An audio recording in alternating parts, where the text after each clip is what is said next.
Hey there, this is Dr. Rachel Mote, and in this short presentation, I'm going to give you the basics of how to read a horse feed tag. Before I get started, I wanted to take one slide to briefly introduce myself. What you can see is that I spent a very long time in school and studied animal science and also nutrition, and I am now the owner of a business called Legacy Equine Nutrition. And in this business, I mostly focus now on courses and teaching adult equine professionals or those with an interest in equine nutrition how to do nutrition consulting as a career. I also have an appointment as an adjunct professor at a university down in Florida, and I previously worked in the feed industry for Purina as a equine specialist. Before I start, I wanted to briefly mention something you are going to receive an email about. If you registered for this talk, I'm going to send you an email about my mini course. And I teach 16-week courses, but then I also have just developed a mini course that's going to give you the equine nutrition essentials so that you can better feed your horse, understand basics about the digestive anatomy and physiology of the horse, and make good decisions when you go to the feed store. This is 4 weeks self-guided, but I do 2 weeks or 2 hours of live sessions each week. And you get educational modules, which you have lifetime access to the content that you get from this course. So watch for that outline in your inbox in the coming days. And there are opportunities to eventually go on to my course where you can learn about doing this as an equine nutrition advisor. So stay tuned for more details. And I am going to be launching my mini course on November 1st, 2021. And I am taking a limited number of students in this course. It'll go from November 1st to December 1st. And then afterwards, the course will be open. And with this launch, I am going to have special launch pricing. So it's something, if you like learning about equine nutrition, if you listen to this presentation and you enjoy it, I would highly recommend getting involved in this course or checking out that email once it lands in your inbox. So let's go ahead and get started on the content. So anyone listening, I'm guessing that you probably feed horses on a daily basis, or maybe you own a horse, or maybe you've been to a feed store and seen all of these different packages of feed. So I am brand neutral, but all of these bags just made a perfect visual and illustrate the fact that this is incredibly mind-boggling. When most people go into the feed store, there are so many options and it's hard to know which to choose. It's hard to know how to read the tag. And this presentation is a follow-up to a previous presentation I did on selecting the right feed for your horse. So if you haven't received that one, or if you didn't register for that one previously, send us an email. We'll send you the link at info@legacyequinenutrition.com. But the point I'm trying to make here is this is incredibly confusing. So my goal in this presentation is to give you a few tips if you are looking at tags in different products, how to decipher if it's the right fit for your horse. And I also recommend, if you're currently feeding a horse, that you have your feed tags handy. So when I talk about these different things, you can go through your own feed tags simultaneously. Before we talk about what's on the tag, it's important to know who regulates feed tags. And there is an organization that does this. This is the Association of American Feed Control Officials. And AFCO, as they're referred to, sets the standards by which feed companies will adhere to. And interestingly, some states will have their own regulations as well and use those in conjunction with AFCO or in place of AFCO. But AFCO is going to be who decides what is required on the tag. And the feed companies have the option to put more on their tag if they'd like, but there are things required by AFCO that must be there. So here are what's required, and here are the AFCO guidelines. And I have this screenshot from a website. So again, I don't endorse any particular brand over another, but this very nicely, the Safe Choice maintenance product, very nicely put a lot of the info that I want to show you onto the same page. So I use this as an example. The first thing you're going to see, the product name, that should be on your tag. So we've got safe choice maintenance up here. The purpose statement, this is really important. So I want you to take a look at the purpose statement on your feed tag. And I'll tell you why in just a moment. If we look at the purpose statement for the safe choice maintenance, this is a controlled starch formula for maintenance horses with moderate energy needs. So that purpose statement is going to spell out who this product is intended for. Sometimes on that purpose statement, it's going to say this is intended for growing horses or senior horses or horses with metabolic issues, whatever it may be. That purpose statement must state who that product is intended for. So make sure when you read that product statement that your horse falls in the category that that product is geared towards. And the reason this is important is because that purpose statement is going to be related to the fortification, or meaning the vitamin, mineral, protein blend that's in that product. So if you're looking to optimize and make sure that the product you're buying is the best fit for your horse, this is a good starting point. And sometimes we do see people feed a feed that maybe their horse doesn't fall under that description in the purpose statement. For instance, a lot of people feed senior products to their entire farm. This is okay, but you can be more optimal if you make sure you're selecting a feed that's purpose or that is fortified for the needs of your particular horse. So take a look at that purpose statement. The next thing you're going to see, of course, is the guaranteed analysis. So this is the list of those nutrients, and we'll talk about which nutrients are required on that tag in a moment. The ingredient list, the feeding directions, also incredibly important. So most horse owners that I work with, number one, don't know how many pounds of feed they're feeding. Number two, sometimes don't even know which product their horse is eating altogether. But here's why those feeding directions are important. And if you look at the tag on the slide, you see, okay, for a horse that's at maintenance, the feeding rate is going to be 0.3 to 0.5 pounds per 100 pounds body weight. And it's really important to follow those feeding guidelines and feeding directions.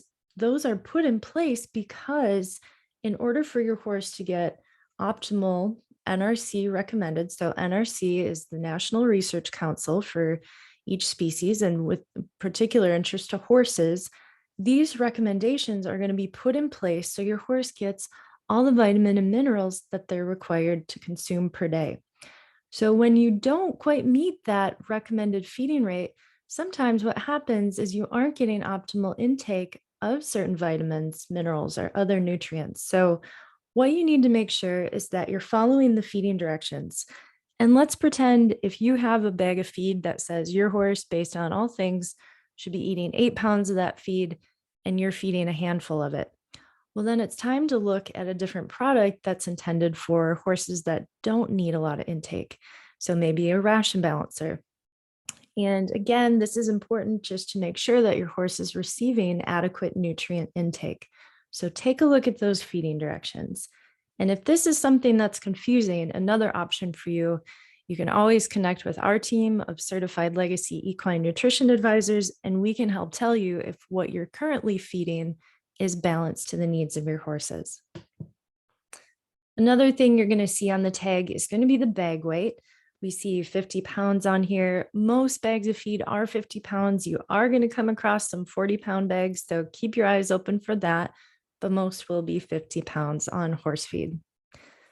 You'll also see a caution statement. The caution statement is kind of like the no-brainer statement that, we see when we go buy coffee, caution, hot, or things like that we really do know, but the company is making sure that they give us this extra warning just in case we're not thinking about it that day with that product.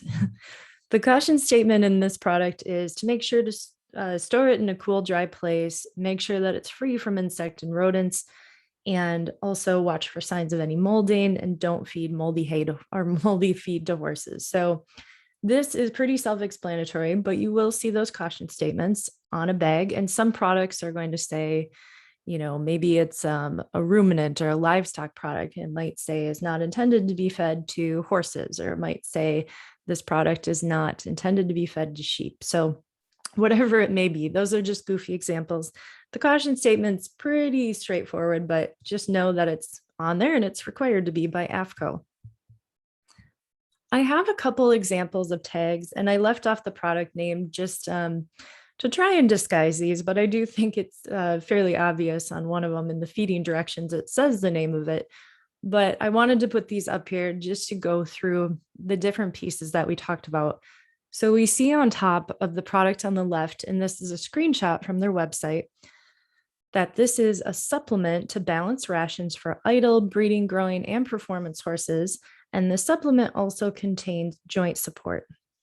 So it gives you the purpose statement, which tells you that this is a good product for all different classes of horses, and it also has joint support in it. And because it's a supplement, we know that this is not in that performance or all-around feed category. And if we look at the feeding directions, the feeding rate is pretty low. So we know that this is a product that's probably best matched to easier keepers.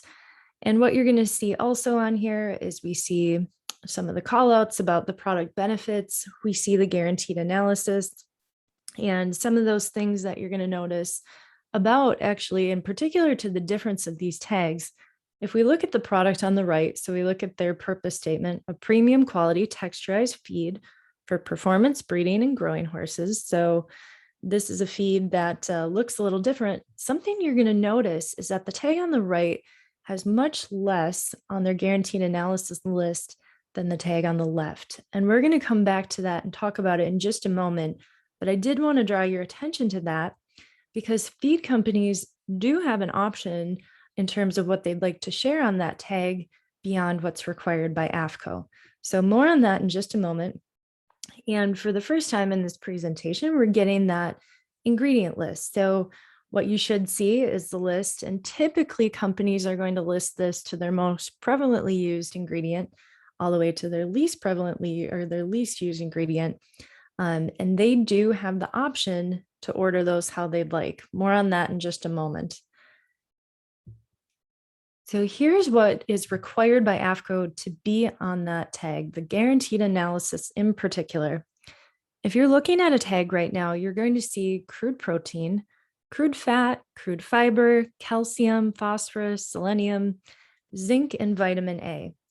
So this is another screenshot of a tag, and we're seeing all those things, and you're also seeing some extra things, which is interesting. So we've got magnesium, iron, manganese, biotin, lactobacillus. So you've got a number of extra things that the company has added on here. And if you're looking at a tag right now and you see some of these things like lactobacillus, acidophilus, Saccharomyces cerevisiae yeast, these are direct fed microbials, and the units on these look a little bit different than the other ingredients, as these are in colony forming units per pound. And these are microorganisms that are intended to be alive and to help support the good microbes in the microbiome of the horse. So that's something that you might see. We've also got some digestive enzymes. We've got, let's see, a fermentation product. So the point I'm trying to make is you might see some of these tags with much more listed than what's on some of the other tags. Here's another example of things you would see, and this tag very nicely also gives us the omega-3 to omega-6 fatty acid percentages. Same thing like we saw in the last one, we've got some direct fed microbials. Let's see, iron, different vitamins, riboflavin, thiamine, ascorbic acid. So you get the point. And what we also have, actually, before I move on, if you look under crude protein, you should on your own tag see lysine. And lysine is an amino acid, and it is an essential amino acid that's very, very important for the horse. And what it is, it's the number one limiting amino acid.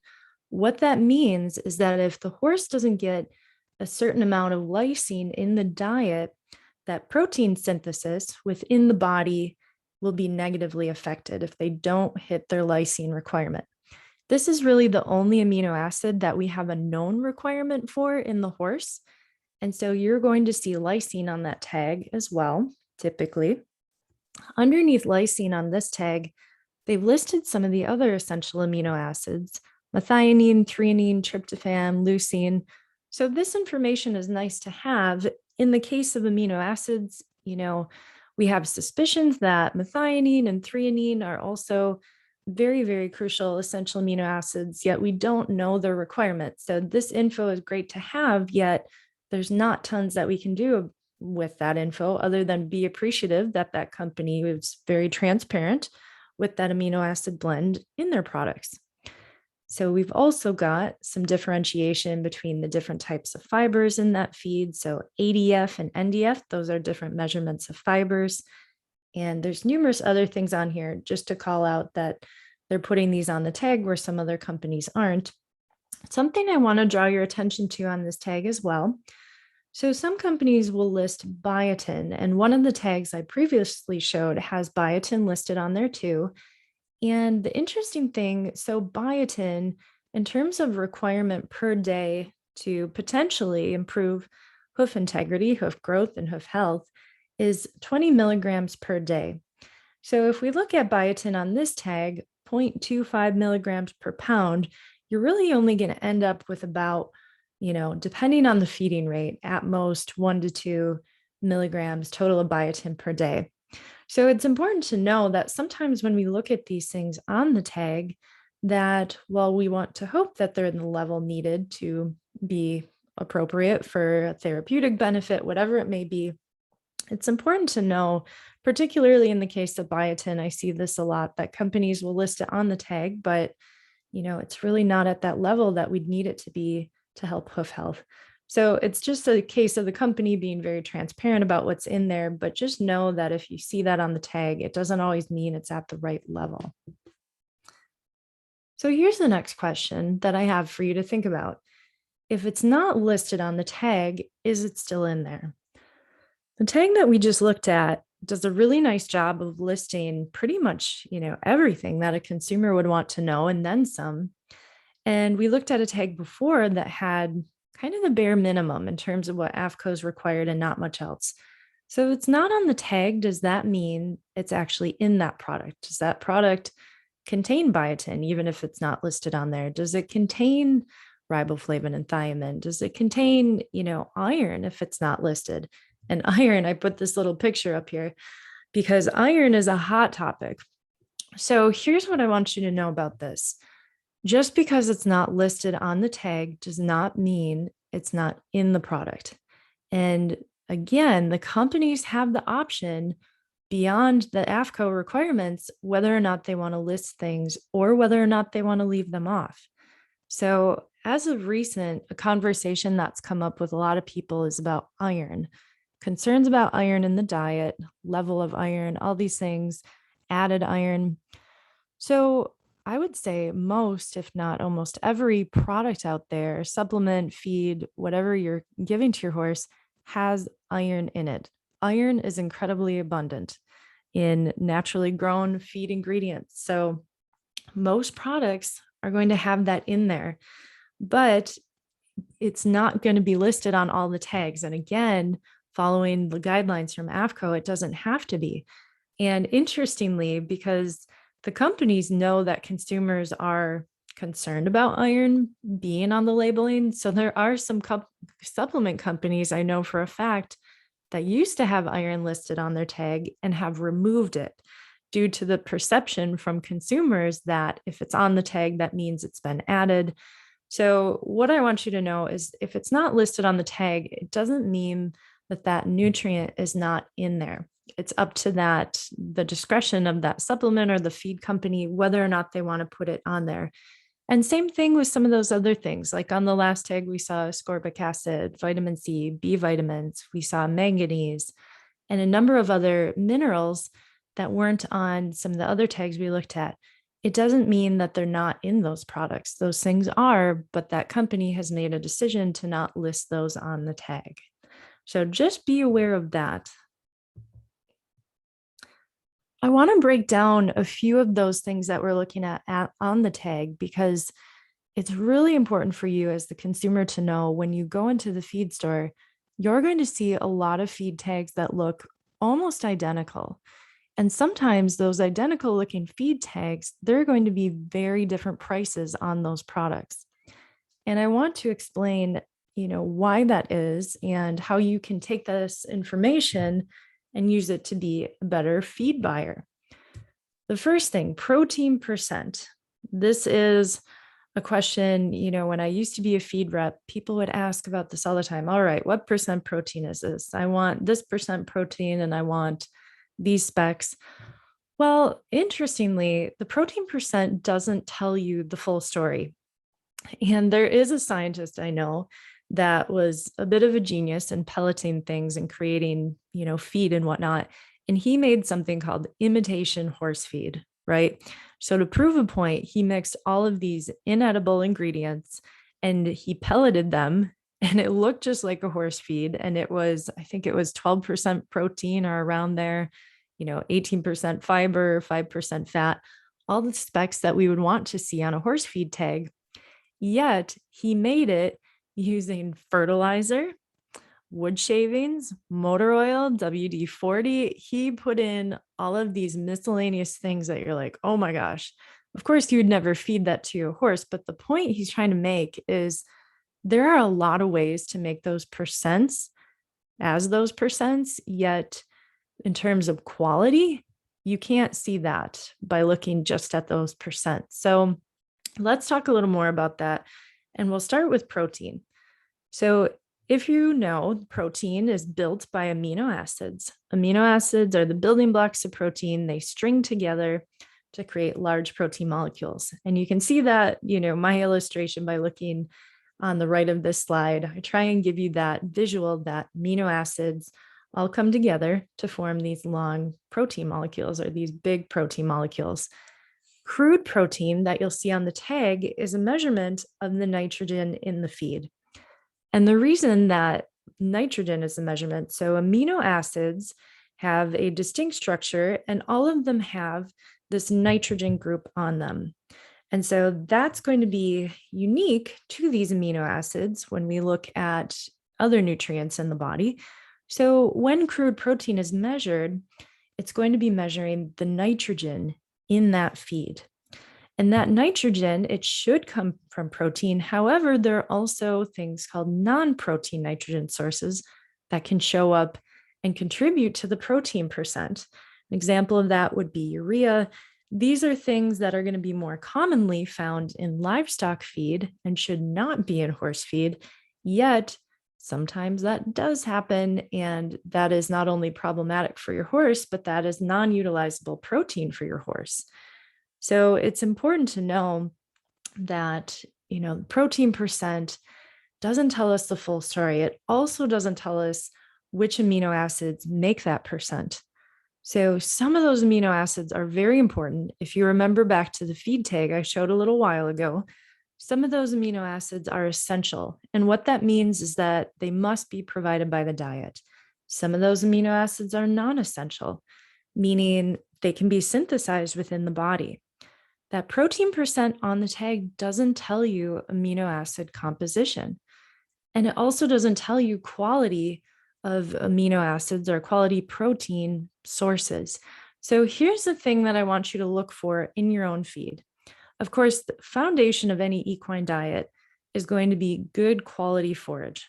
Always, always, always. So on top of that good quality forage, you're going to be able to see the quality of that feed based on, in terms of protein, it's going to make a big difference in terms of hair coat, skin, hoof quality, mane and tail, all of those things, a good protein muscling also, it's going to shine in terms of those areas. So if you've got a good protein source and you're feeding a good high quality protein, these things are going to show that on the outside.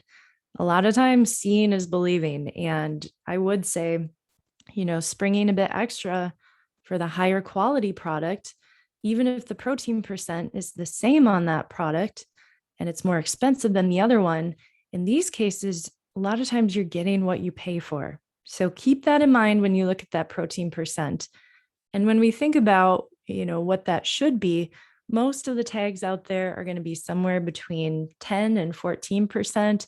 Usually 12% is going to be average. You see protein percent more like 15 sometimes for growing horses, but I'm usually not as concerned about that protein percent as I am about making sure there's adequate amount of lysine and then checking out the tag, looking at the ingredients and making sure that that protein is coming from good quality ingredients.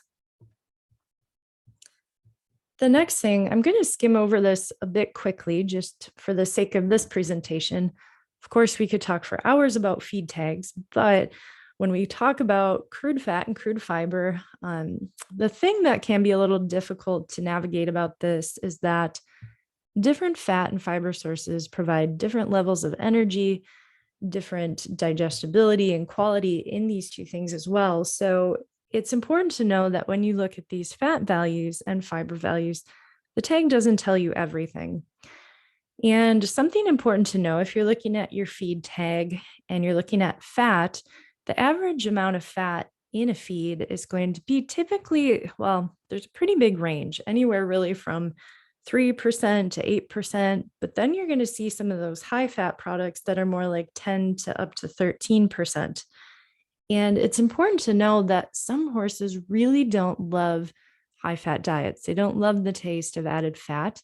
Fat is the least palatable of nutrients for the horse. You think about the natural diet of the horse eating grass, that's about 2% fat overall.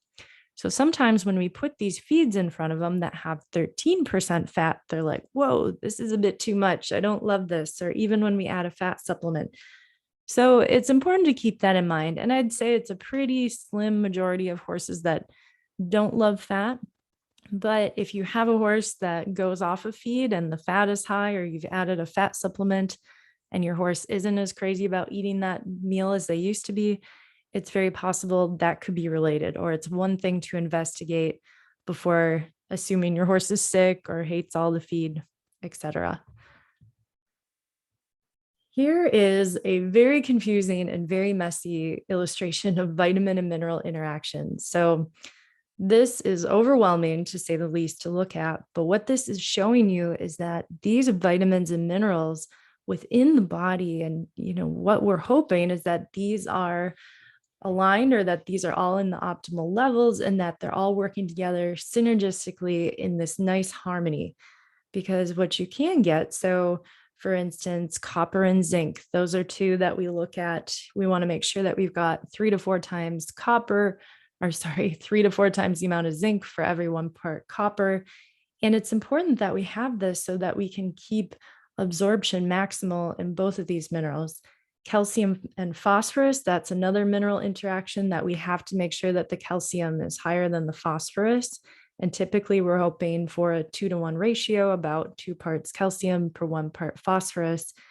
And we have a number of other mineral interactions that take place, and along with vitamins too, that are important and are going to be part of a balanced ration.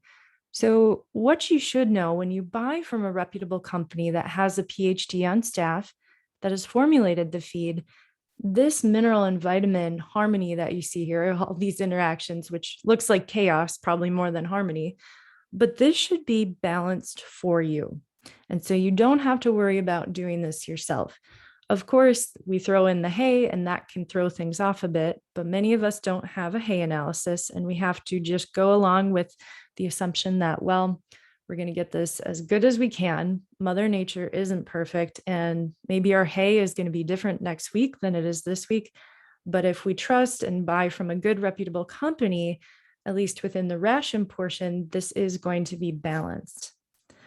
What that tag does not tell you when it comes to vitamins and minerals is bioavailability. There are numerous forms of minerals. There are a variety of forms of different vitamins, and not all of them are created equal. Yet, if we look at, for instance, milligrams of, let's say maybe magnesium or grams of magnesium, there are numerous forms. Magnesium oxide is one of them.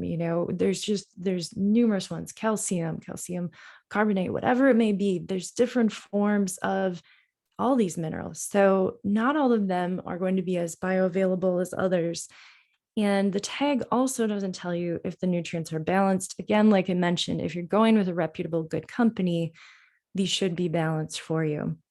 So because that tag doesn't tell you these things, you have to have a lot of trust in your feed manufacturer, because they're not always going to A, give you this information, B, if they do give this, so on the tag, they should give you the different forms of these minerals. You are very likely not going to be able to decipher through them unless you've taken advanced coursework in either chemistry or equine nutrition. But it's going to be, a matter of having a lot of faith in your feed manufacturer and making sure, again, like I said, with protein, a lot of what we see through good nutrition comes through in our horse. And I have a lot of faith in a lot of the national brands out there. I know sometimes they get a little beat up on social media, but I personally know a number of those PhD nutritionists that have formulated these products, and I know that they're quality. I use them for my own horses and trust them. And again, if you have questions on whether or not you're feeding a good, reputable brand, if you're feeding a balanced ration, contact us at Legacy Equine Nutrition, legacyequine.com. We do consulting. We can help you with this. Because this presentation is a little bit more limited in scope, we're not going to talk about different bioavailability today, but this is something that we can help you with. Another thing I wanted to touch on is something I refer to as tag wars, and the idea of, is more of a good thing better? So I put this goofy clip art picture up here, so if I feed my horse tons of protein and tons of extra, amino acid supplement, he's going to look like a bodybuilder. If I give him 10 times his vitamin A requirement, he's going to be way healthier. And this is, a question for you to ponder: is more of a good thing better?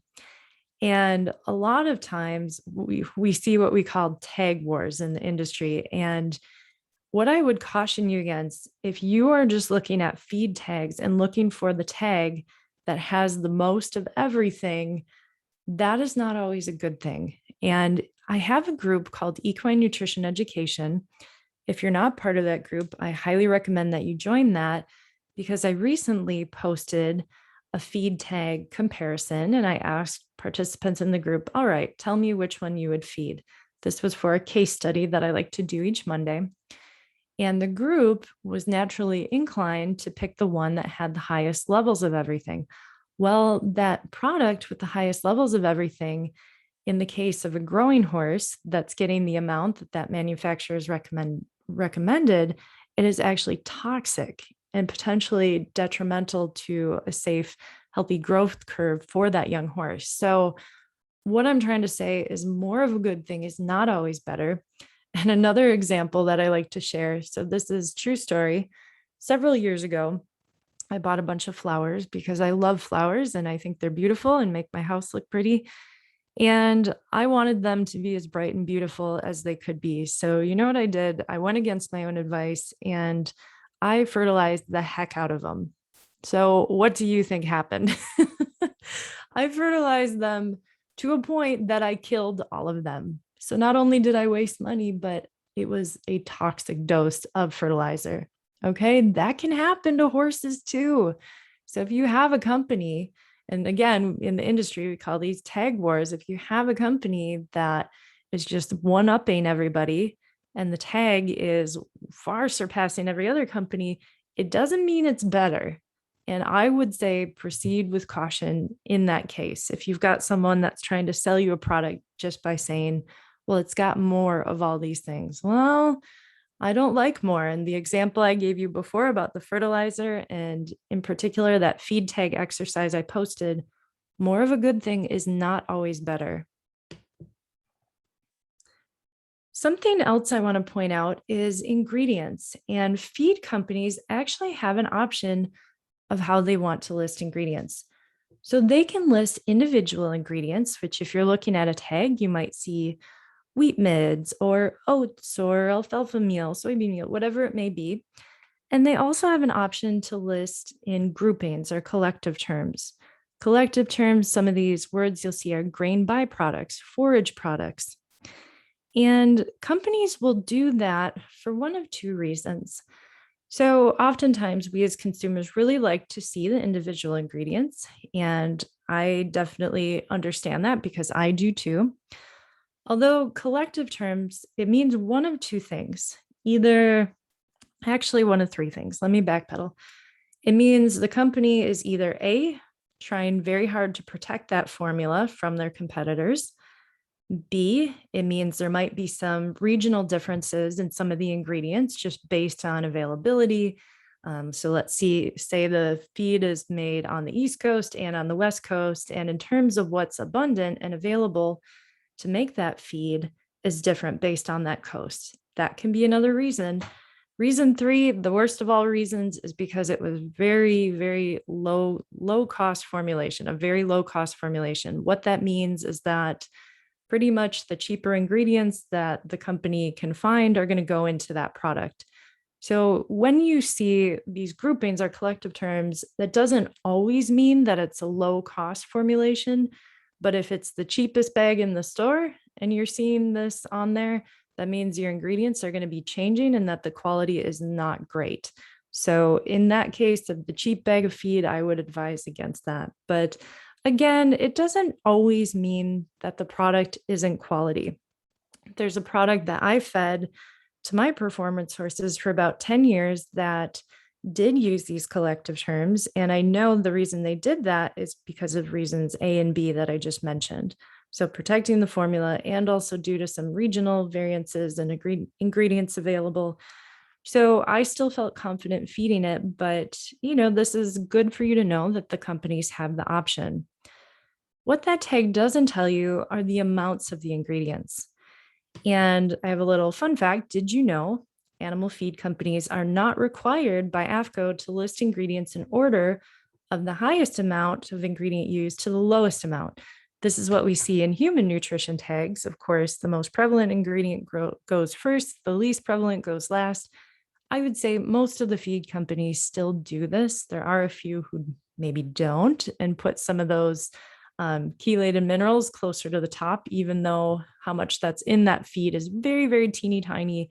They may put these closer to the top so you can see them. But, like I mentioned, they're not required to do this. So that's something important to keep in mind. A good company will, but just a little fun fact for you. Things not on the tag that you should know and that you should be asking of your feed manufacturer. So there are some formulation differences. There's fixed formulas, there's least cost formulas, there's also one called constant nutrition formulas. So when you hear fixed formula, and again, on that equine nutrition education Facebook group, I do have a post about fixed formulation and what that means.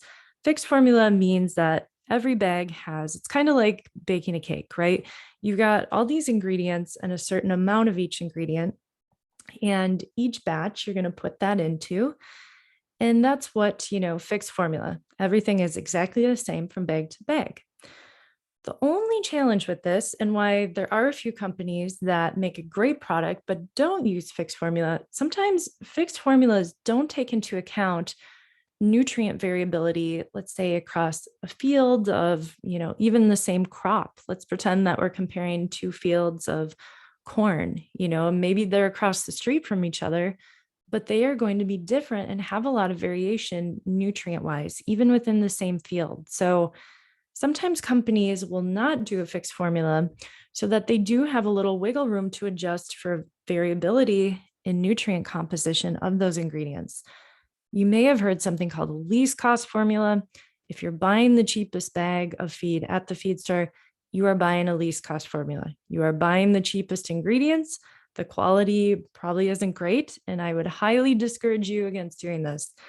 Spend a few more dollars per bag, buy a more premium product, because in terms of digestibility, bioavailability of nutrients, all of those things, you are really shortchanging your horse when you buy the cheapest bag of feed, to an extent that it typically takes more of that cheap feed to be and perform the same way as less of that more expensive feed. So at the end of the day, you often have to feed more of that cheap feed, and you end up spending just the same amount as you would if you spent a few more bucks and bought a better bag of feed. So keep that in mind. Next thing that the bag isn't going to tell you is how much testing these companies are doing of their ingredients. Most of them are testing ingredients. Not all of them are doing a great job at it. So if it's something that you're curious about, I would say the big national brands that you and I have all heard of are doing a pretty darn good job testing their ingredients, yet we don't know what their standards are for ingredient acceptance. There are some companies that are very rigid in terms of what they will accept for quality, and they will reject a lot of ingredients, but those ingredients get bought by other feed companies. So it's just important to know, and this is something that they may or may not share with you, but it's something that you can see in the shine and performance of your horse if you are feeding a product from a company that's going through all of these types of protocols for testing quality. And also another thing that the tag won't tell you, but is important to think about, is safety. So ionophores are something that improve feed efficiency in cattle. So there's a product called rumensin that's commonly added to cattle feed. So these make that feed more efficient for utilization of the animal. However, ionophores are very toxic to horses and can actually kill horses. Even the size of a nickel, a few grams of that can kill a horse if they ingest it. And very sadly, this happens every single year. Somewhere in the country, horses die from ionophore toxicity. So it's very important to be aware if the plant that's manufacturing the feed you're feeding is ionophore free and medication free. And you want to make sure that they're both. You don't want to hear that they've got, feed that's going through the same lines that your horse feed is being manufactured in that contains rumensin. These companies will have flushing protocols in place to kind of clean out that line, but I don't trust that. Make sure that they've got dedicated ionophore and medication-free plants.